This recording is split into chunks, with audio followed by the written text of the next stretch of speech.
Have you ever dealt with an injury on your journey in either fitness or weight loss? Well, stay tuned because I'm going to show you some practical tips how to get over it.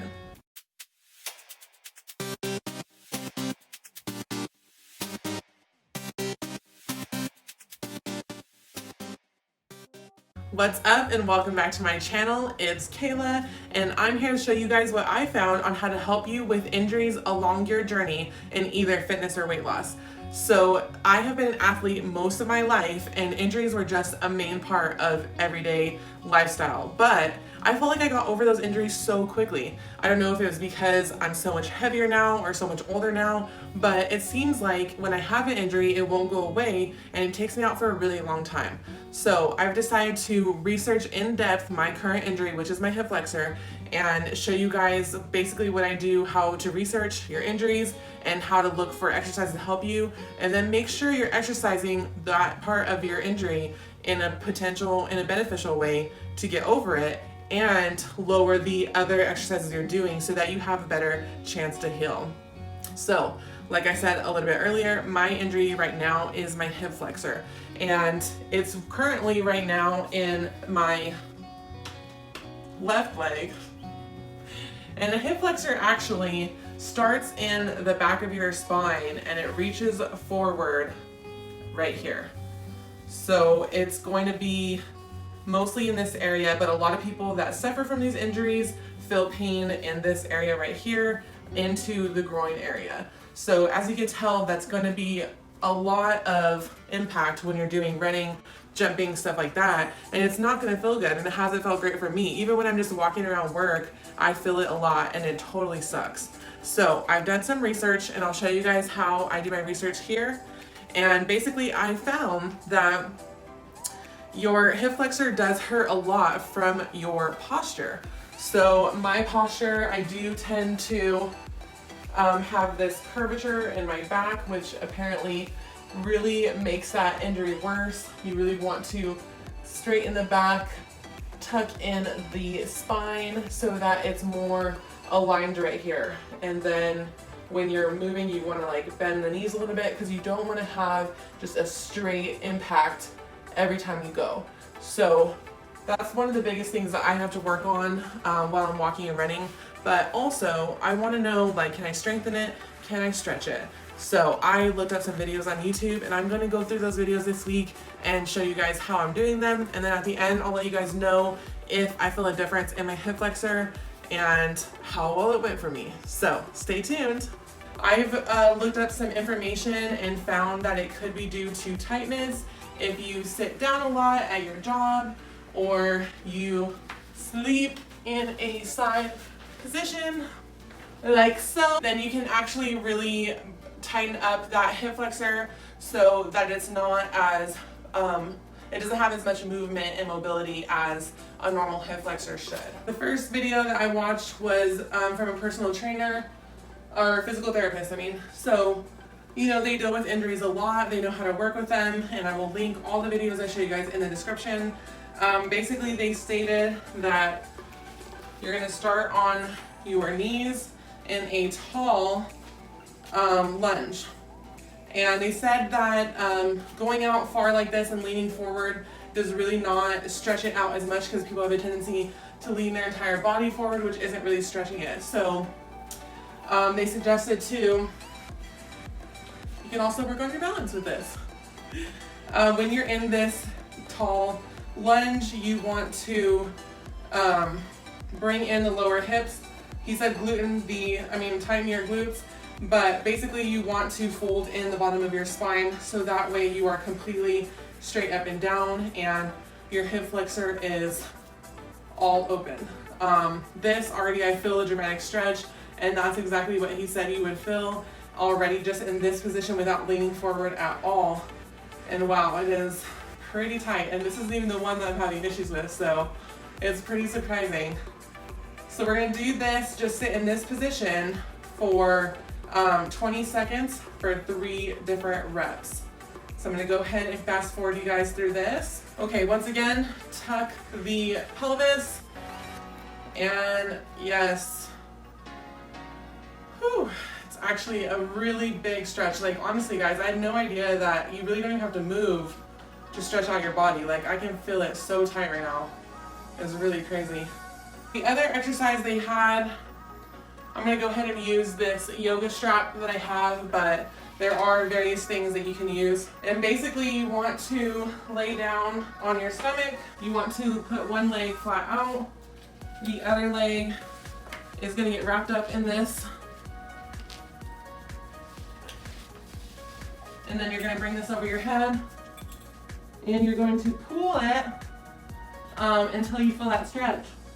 And see, this doesn't really feel like a really big stretch to me, so he said the next step is to add a pillow underneath your thigh that you're stretching. This pushes the hip up and gives you a better stretch of the hip flexor.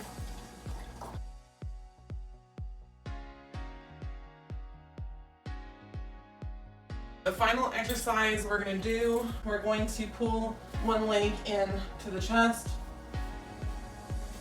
and release the other one, and the one laying down is the one being stretched. Hey guys, it's day 2, and yesterday my camera cut off a little early. My battery got low and I did not realize it, so today I'm just going to give you guys a quick run through of all the exercises again, and then I'm going to get to it. As we remember from day 1, we got to do one leg up, one leg down, high lunge, tuck the pelvis, and then just leave it like this for 20 seconds. We're going to do that 3 times. Then we're going to switch legs. Again, high lunge, tuck the pelvis, 20 seconds, 3 times. And then we're going to move down to a laying position. Get your pillow. If you want a bigger stretch, put it underneath your thigh. Get your strap, pull over your head, try to get your leg into the air, and hold for 20 seconds, 3 times. Then we're gonna switch legs and lift 20 seconds, 3 times. Then we're gonna roll over to the back. We're gonna bring up one leg to the chest, tuck it in, let the second leg relax low, hold for 20 seconds, 3 times. Then as we're releasing, we're gonna slowly release. We don't wanna jerk out of that movement. Switch, 20 seconds, 3 times. That's all the exercises. I'm gonna go ahead and do them and so you guys can see. And I'm gonna show you every day the progression. I'm also working on my posture quite a bit when I'm walking for exercise and when I'm walking around during the day, trying to make sure that my pelvis is tucked so that way I can remain in that position that is optimal for stretching out those hip flexors. So I will let you guys know throughout the week how much better I'm feeling.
That was my last exercise of the week, and I've also really been working on my posture the entire week.